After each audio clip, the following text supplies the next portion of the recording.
네, 오늘은 죄인의 편에 서라, 죄인의 편에 서라라는 제목으로 말씀 전하도록 하겠습니다. 오늘 본문은 모세가 사역을 본격적으로 시작한 이후에 거의 유일하게 하나님께 잘못했다 하고 꾸짖음을 당했던 사건입니다.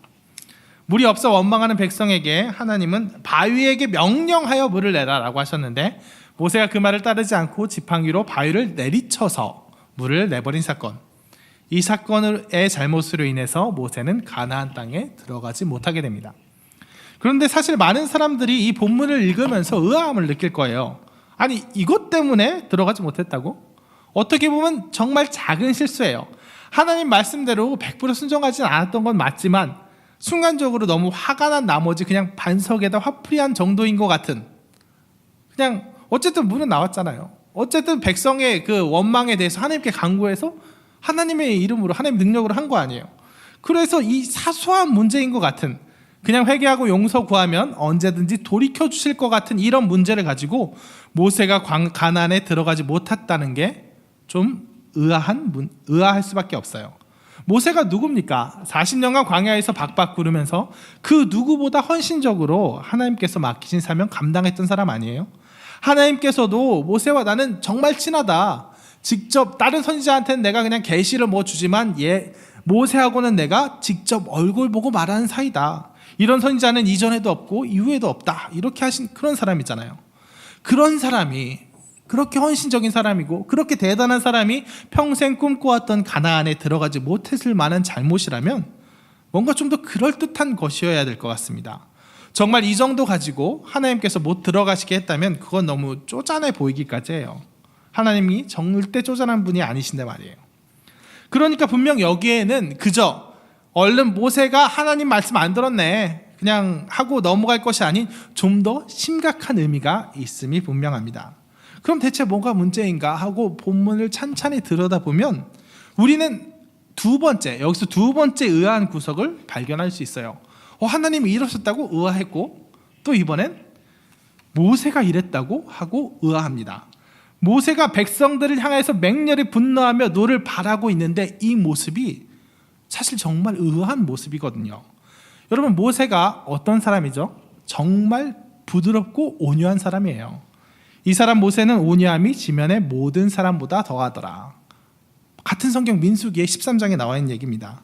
굿수여인을 취하였다고 아론과 미리암이 그를 공격할 때도, 백성들이 밥을 달라고 고기를 달라고 끊임없이 불평할 때도, 금송아지 우상을 만들어가지고 기껏 받아놓은 십계명 두 돌판 쓸모없게 만들었을 때도 백성들을 향해서 화를 내고 감정적으로 이렇게 들이받은 적이 한 번도 없는 사람이에요. 오히려 하나님께서 막 펄펄 뛰시면서 내 이 완악한 백성들 모두 죽여버리고 모세 너와 함께 새로운 민족을 이루어서 가나안에 들어가겠다, 이렇게 하실 때 하나님 안 됩니다. 그러면 이 세상 사람들이 비웃을 겁니다. 아니, 그리고 그러시려거든 정 용서가 안 되시면 저도 생명책에서 파내 주십시오 하고 이렇게 하나님을 만류하고 백성을 위해서 긍휼을 간구했던 사람이에요. 언제나 온유하게 백성을 품에 안았던 사람입니다. 그런데 그런 모세가 지금 이때만큼은, 오늘 본문에서만큼은 정말 백성을 향해서 맹렬한 분노를 표현하면서 퍼붓고 있어요. 반역한 너희여 들으라. 이게 점잖게 번역됐으니까 이러지, 사실 원문의 뉘앙스를 살리자면 야 이 반란 놈의 XX들아 온갖 육두문자가 다 집어넣어야 될 그런 뉘앙스예요. 대체 왜 여기서 모세는 이렇게 격분했을까요?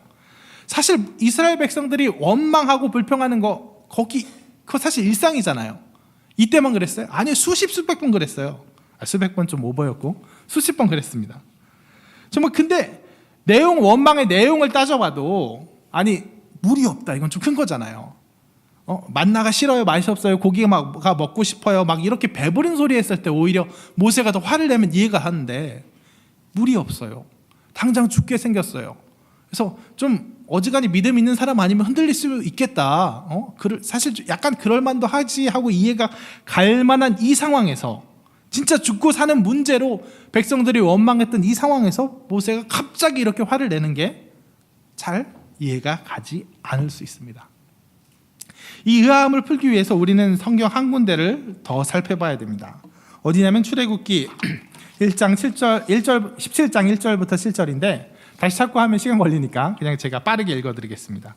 이스라엘 자손의 온 회중이 여호와의 명령대로 신 광야에서 떠나 그 노정대로 행하여 르비딤의 장막을 쳤으나 백성이 마실 물이 없는지라. 비슷하죠. 백성이 모세와 다투어 이르되 우리에게 물을 주어 마시게 하라. 모세가 그들에게 이르되 너희가 어찌하여 나와 다투느냐? 너희가 어찌하여 여호와를 시험하느냐? 3절 4절 5절 생략하겠습니다. 5절부터 읽을게요. 여호와께서 모세에게 이르시되 백성 앞을 지나서 이스라엘 장로들을 데리고 나일강을 치던 내 지팡이를 손에 잡고 가라.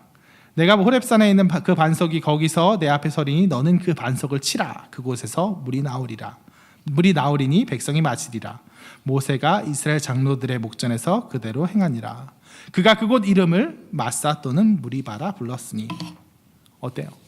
오늘 읽은 본문이랑 거의 똑같죠? 거의 똑같아요. 이스라엘 백성들이 광야에 가는데 광야에 있는데 물이 없었습니다. 그래서 원망했습니다. 모세가 하나님께 간구했고 모세가 바위를 쳤습니다. 그러자 물이 나왔습니다. 거의 똑같은 사건이에요. 한 번은 르비딤에서 한 번은 가데스에서 거의 동일한 사건이 두 번에 걸쳐 일어난 겁니다. 그리고 모세가 격분한 것은 바로 이것 때문이에요. 최초의 사건은 르비딤에 있었던 사건은 언제 있었던 사건이냐면 막 출애굽했을 때 바로의 핍박을 이겨내고 이제 막 홍해를 건너서 광야로 진입했을 때 일어난 사건이에요. 아직 이스라엘 백성들이 연단되지 못했을 때 애굽에서 노예 생활하던 티를 채 벗지 못하던 때에 일어난 일이에요.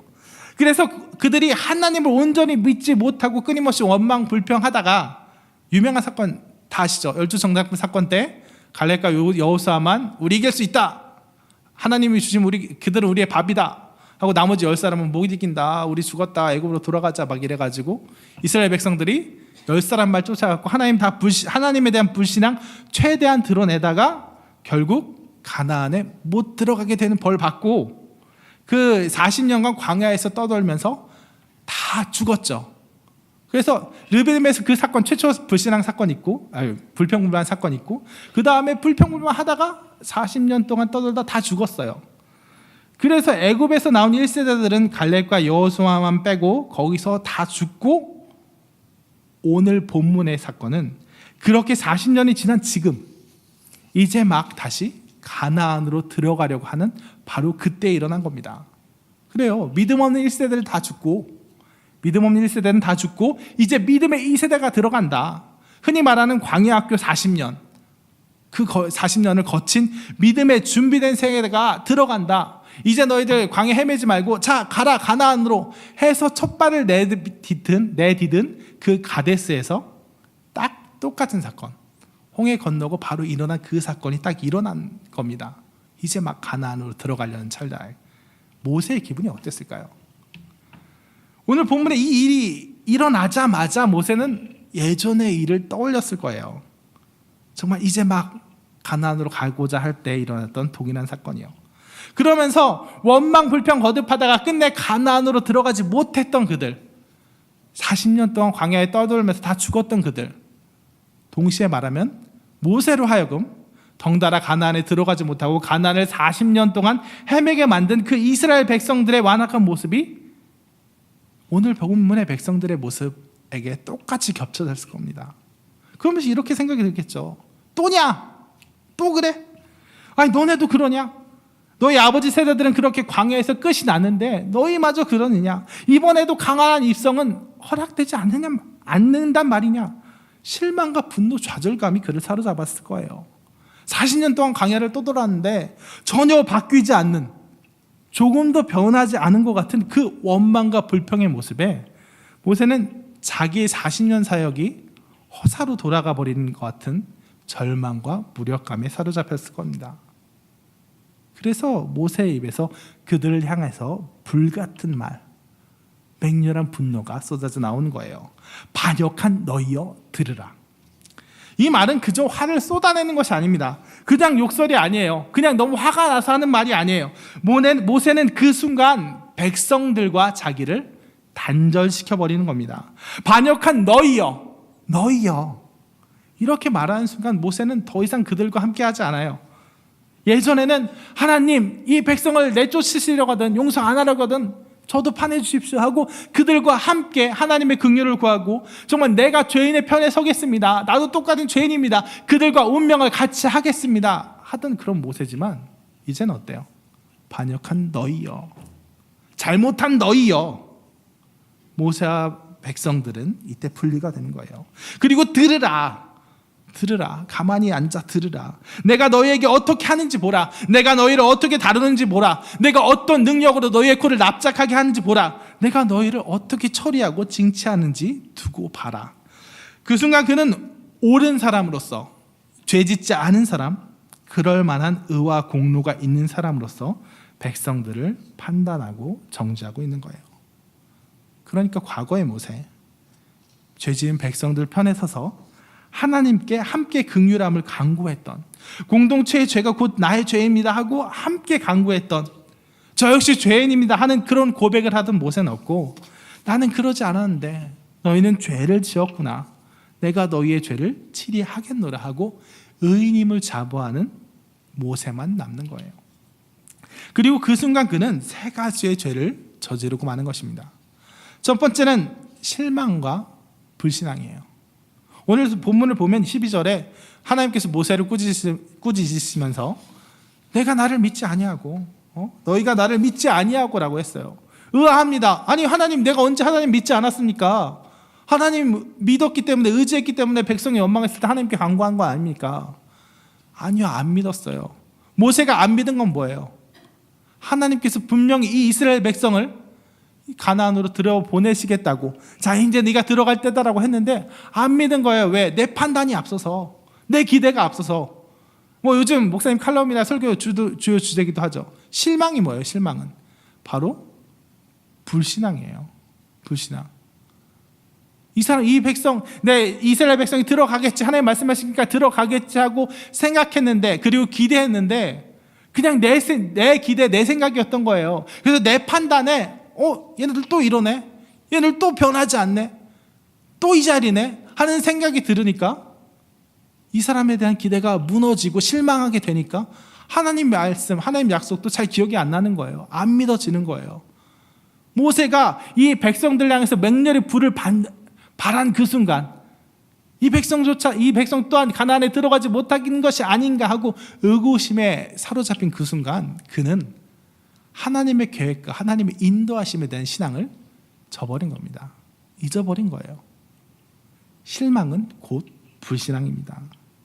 두 번째로 그가 범한 두 번째 죄는 뭐냐면, 죄인의 편에 서지 않게 되면, 사람이 죄 지은 자의 편에 서서 같이 죄인입니다 하지 않게 되면, 겸손하지 않게 되면 중간지대는 없어요. 곧 교만하게 됩니다. 죄인의 편에 서지 않게 되면 곧 하나님 편에 서게 돼요. 죄 짓지 않은 사람, 의인의 편에 서게 되고, 의의 공로가 있는 사람의 편에 서게 돼서 자기 스스로를 하나님과 동일시하게 됩니다. 죄인과 동일시하는 게 아니라 하나님과 동일시하게 돼요. 그래서 모세가 정말 망령되게도 어떻게 이릅니까? 반역한 너희여 들으라. 그 다음에 뭐라 그래요? 우리가 너희를 위하여 물을 내랴. 하나님께서 너희를 위해서 물을 내려도 아니에요. 하나님의 말씀을 들은 내가 너희를 위해서 물을 내겠다, 뭐 이런 얘기도 아니에요. 뭐라 그래요? 우리가. 하나님과 자기를 동일시하는 거예요. 하나님과 자기를 같은 반열에 놓는 거예요. 모든 정죄의 메커니즘이 이럽니다. 우리가 하나님을 향할 때는 우린 죄인이에요. 하나님한테 뭘 내세우겠어요? 죄인일 수 있고 겸손할 수 있어요. 한없이 겸손할 수 있어요. 근데 우리가 교만하였을 때는 언제예요? 죄인들을 향할 때예요. 항상 죄인들을 향해서 난 저 정도는 아니거든, 난 저거보단 좀 낫거든. 그러니까 그 죄인들을 핍박하고 정죄하는 그 순간에 나는 어디까지 올라가는 거예요? 하나님까지 올라가는 거예요. 하나님과 같이 되는 그 교만이 바로 모세 안에 자리 잡았던 겁니다. 그리고 세 번째 그가 범한 죄는 뭐냐면 하나님의 뜻을 저버리게 되는 거예요.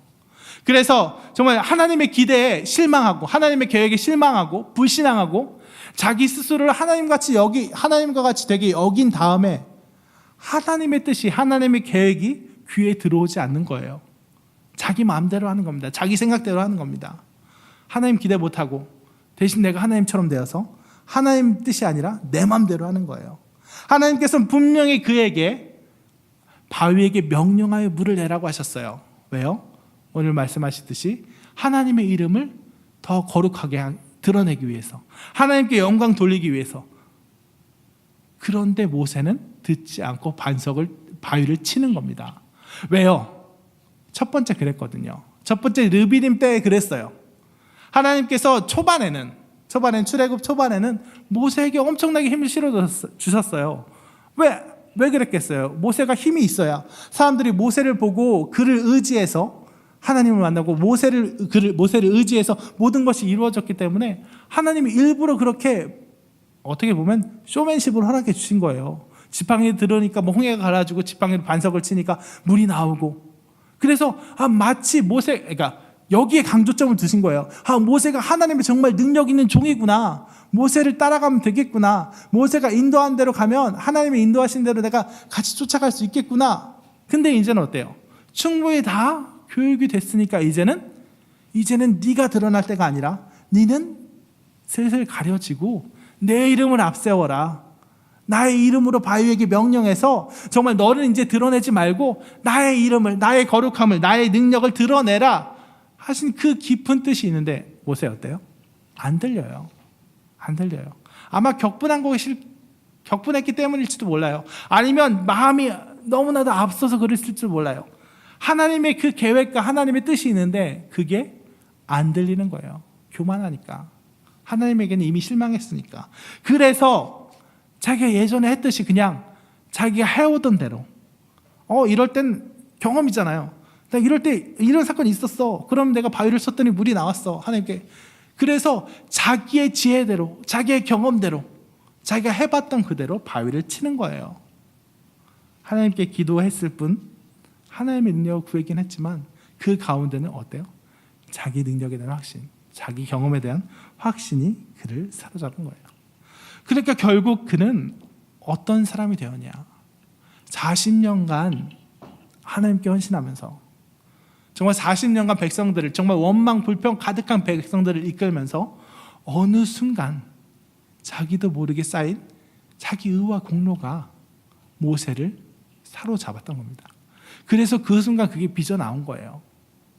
이건 물론 40년간 모세가 참 이상하게 변했습니다가 아니라 40년 동안 워낙 정말 원망 불평하던 백성들을 무사히 잘 이끌어 왔기 때문에 그 의와 공로가 누구도 부인할 수 없을 정도로 실질적으로 있기 때문에 그럴 위험성이 그 가운데 정말 그럴 가능성이 가득 차버린 거예요. 그래서 그가 하나님 죄송합니다 하고 깨닫고 회개하고 돌아올지라도 다음 순간 또 다른 사건 때 다른 상황에서 그것이 또 자극되면 자기도 모르게 그게 다시 나올 수밖에 없게 되는 거예요.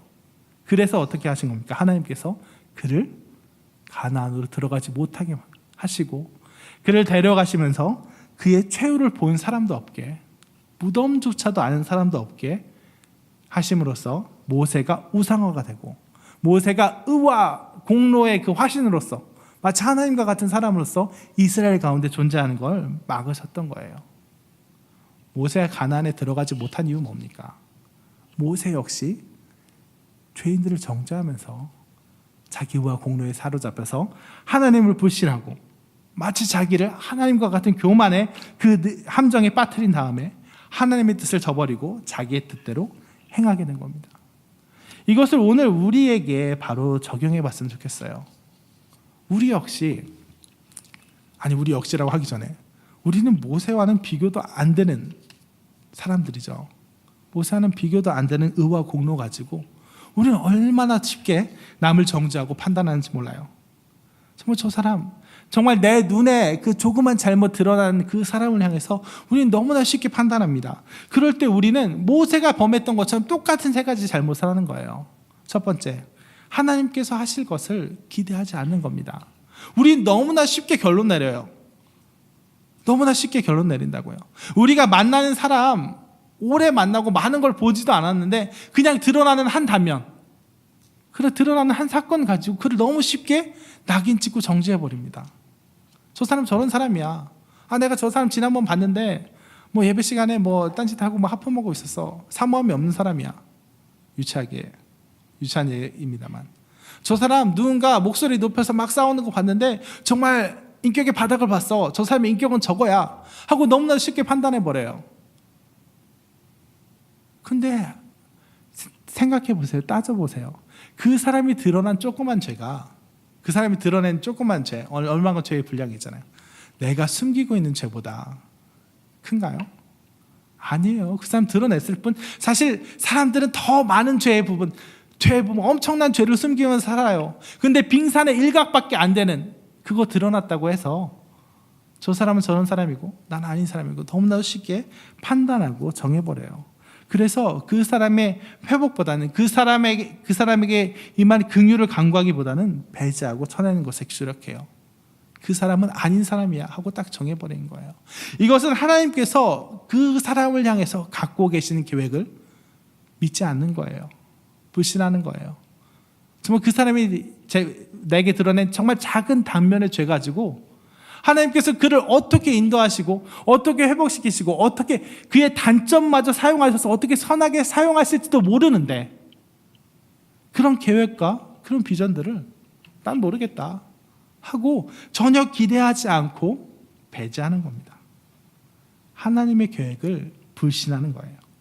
두 번째, 우리가 정죄했을 때 범하는 두 번째 죄는 뭐냐면 역시나 교만이에요. 똑같은 죄인임을 고백하지 못하게 되는 거예요. 아까 말했지만 모두 다 어마어마한 죄를 숨기면 살아요. 그런데 드러난 조금의 죄를 가지고 그를 정죄할 때 우리의 입에서 나오는 것은 우리 모두 죄인입니다. 하나님, 우리의 죄를 용서하시옵소서, 긍휼히 여겨주십시오 하는 그 고백이 아니라 바리새인이 고백이 나오기 시작하는 거예요. 하나님, 저 사람 보십시오. 저 사람 바꿔주십시오. 하나님, 제가 저 세리와 같지 않고 이방인 같지 않고 저렇게 졸고 있는 누구 같지 않음이 감사합니다. 철에 일부 빠지고 집에 간 사람 같지 않음이 감사합니다 하고 남을 정죄함이 곧 나의 교만의 재료가 돼요. 남 얘기가 정말 즐거운 게 뭐 때문이에요? 난 안 그렇다는 전제 때문이에요. 우리 모두가 짓는 죄, 그러니까 나도 짓고 너도 짓고 누가 짓는 죄에 대해서는 우리는 그거 갖고 얘기 안 해요. 그냥 인간이 약해서 사람인지라 이런 식으로 괜찮은 것처럼 포장해버리고 저 사람만 짓는 죄, 나는 안 짓는 죄, 그 죄에 대해서는 얘기하기 좋아하고 낄낄대기 좋아하고 그렇게 그 사람 잘못한 얘기하면서 나는 안 그런데 하는 거를 만끽하고 즐기는 그런 모습이 바로 우리의 모습이에요. 그러니까 정죄할 때 짓는 두 번째 죄는 남을 정죄함으로써 나의 죄를 가리고 마치 내가 완전한 의인인 양 드러나는 거예요. 그리고 마침내 마지막 세 번째 죄, 모세가 했던 세 번째 죄 뭐죠? 하나님의 계획을 잊어버리는 죄. 하나님의 뜻대로가 아니고 내 마음대로, 내 방법대로 하는 죄. 마찬가지입니다. 하나님의 뜻과 하나님의 방법은 뭐예요? 품어주는 거예요. 죄는 품어주는 거예요. 우리는 잘못을, 어떤 사람이 잘못했어요. 그럼 그래 나도 용서하고 싶어, 사랑이 있어, 용서하고 사랑하기를 원해 하는데 그의 선결 조건이 있어요. 뭐냐? 잘못을 인정해야지, 뉘우쳐야지. 이 사람 뉘우치고 돌아오고 회복하면 내가 언제든지 맞아줄 생각이 있어 하고 정의의 시류를 먼저 생각해요. 내 마음대로 그를 바꿔놓고 싶어해요. 그래서 그를 고쳐줘야 된다고 생각하고 그가 그렇게 고쳐져야 비로소 내가 품에 안다고 생각해요. 하지만 그렇지 않아요. 하나님의 방법은 그렇지 않아요. 하나님의 방법은 우리가 아직 죄인 되었을 때 우리를 위해 십자가에 돌아가신 것이고, 하나님의 방법은 그 사람의 힘으로 떨치고 일어나서 죄에게 풀려 나왔을 때 받아주는 것이 아니라 정말 아직 죄에 머물러 있고 아무런 가능성도 없고 힘도 없을 그때에 간구함으로, 예수 그리스도의 간구함으로, 예수 그리스도의 그 보혈의 역사로 그를 먼저 사랑하고 사랑을 부어주고 비로소 그 이후에야 그가 변화되는 거예요. 그렇기 때문에 우리는 아주 단적인 예로 우리 안에 있는, 우리 주변에 있는 잘못된 사람을 좀 그대로 품어줄 줄도 알아야 돼요. 물론 교회 공동체니 어느 공동체니 한계는 있어요. 물론 한계는 있어요. 정말 못된 사람, 정말 다른 사람들 상처 주는 사람 끊임없이 참을 수는 없어요. 근데 그거는 우리의 힘에 한계가 있기 때문이지, 우리 능력에 한계가 있기 때문이지 그래야 되기 때문이 아니에요. 하나님의 방법은 품어서 사랑으로 그를 녹여서 변화시키는 거지, 언제나 그를 찔러내고 그를 날카롭게 찔러가지고 변화시켜서 우리가 용납할 수 있게끔 다듬는 방법이 아니에요. 하나님의 방법, 그 방법대로 해야 된다는 것입니다. 그래서 말씀을 정리하겠습니다. 오늘 본문의 사건은 상당히 의아한 사건이에요. 하지만 그 내부를 살펴보면 모세가 왜 그렇게 분노했는지 알 수 있어요. 왜? 실망했기 때문이에요. 이스라엘 백성에게 실망했기 때문이고, 동시에 하나님에게 실망했기 때문이에요. 하나님, 이게 뭡니까? 그 순간 그는 불신앙의 죄를 범하는 거예요. 하나님의 계획을 믿지 못하는 거예요. 그래서 그들을 정죄하는 순간 그는 똑같이 죄인의 길에 빠져요. 교만에 빠집니다. 반역한 너희여 들으라 라고 그들을 정죄하는 순간 자기를 하나님과 같은 바늘에 올려둬요. 우리가 너희를 위하여 물을 내랴. 정죄의 바로 반대편에 있는 것은 자기의 교만이라는 거 인정하시기 바랍니다. 그리고 그래서 그렇게 교만해진 그는 마지막 세 번째 죄를 범하는데, 무슨 죄를 범하느냐? 하나님의 뜻을, 하나님의 계획을 듣지 않고 하나님이 원하시는 대로, 명령하신 대로 하지 않고 자기의 생각대로, 자기의 방법대로, 자기가 했던 경험대로 해버려요. 그들 앞에서 반석을 정말 2번이나 땅땅 내려침으로써 그들 앞에 자기의 능력을 과신하고 그들의 코를 납작하게 만들어요. 하지만 하나님의 방법, 그게 아니었어요. 그래서 그 대단한 모세는 가나안에 들어가지 못했던 것입니다. 마찬가지로 우리도 우리 곁에 죄 지은 사람, 우리 곁에 못난 사람들 대할 때에 있어서 모세처럼 정죄하고 교만에 빠진 그 죄를 범하면 안 돼요. 하나님의 계획을 신뢰해야 됩니다. 그 사람, 정말 너무나도 못된 것 같은 저 사람에게 향해서도 하나님께서 충분한 계획을 가지고 계시다는 것을 믿고 그 사람을 섣불리 정죄하여 내가 하나님같이 되기보다는 그 사람의 편에 서서, 죄인의 편에 서서 하나님께 함께 긍휼함을 강구해야 돼요. 또한 내 방법이 아니라 내가 얼마나 그를 변할 거예요, 내가 그를 어떻게 바꿀 수 있는 능력이 없다는 거 인정하고 하나님께서 그를 바꾸시기를 기다려야 됩니다.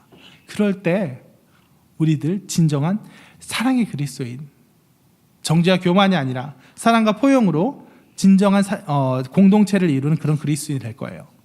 그래서 오늘 철회 예배에 참석하신 모든 성도님들께서 언제나 하나님 편에 서서 우리가 하면서 하나님과 같이, 마치 자기가 하나님과 같이 여기는 성도가 아니라 죄인의 편에 서서 우리 모두 죄인입니다 하고 공동체의 죄를 껴안고 못난 사람들의 죄를 껴안는 정말 사랑과 긍휼의 그리스도인 되시기를 진심으로 축원합니다. 아까 불렀던 찬양, 당신이 지쳐서 기도할 수 없고, 다 같이 부르시고 계속해서 기도하시겠습니다.